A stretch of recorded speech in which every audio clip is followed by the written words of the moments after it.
everybody, I thought I'd do a quick video on bed prep and kind of the technique I use to get my beds ready for planting. Now the soil is still a little bit moist and it's still a little too early for me to plant in this field, so I'm not planting quite yet, but I am going to go through the bed prep steps here. So I am working all of the growing areas that I have. They're 30 inches. And that is my bed spacing that I use for planting. And then right next to it, I have a space that's 12 to 18 inches, and that's my walking path.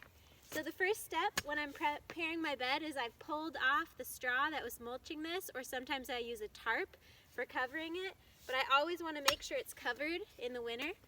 So my first step here is to go through with the broad fork, and I'm just loosening my soil here.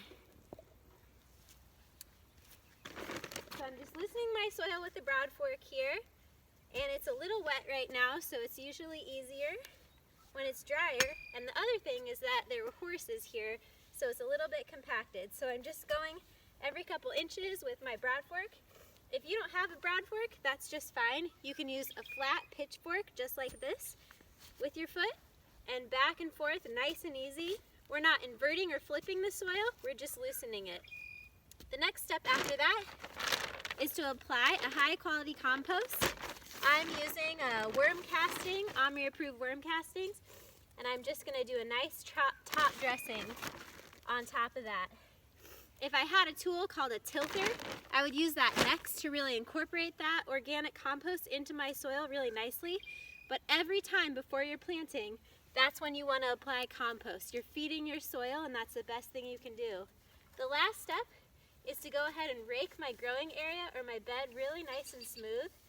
Especially if I'm going to be sowing seeds and not planting transplants, I want to make sure that my bed is really nice and smooth with a hard rake like this. So that is the really easy process. Once it's nice and smooth, then I could figure out what I was going to seed in here or how I was going to lay out my transplants or my seedlings. So first step is broad forking the bed area. I have a raised bed or a perma bed here, and I'll cover that in another video. The second step is applying your compost, top dressing with a high quality organic compost. And then the last step is raking it smooth so you have a really nice seed bed or an area to put your transplants in.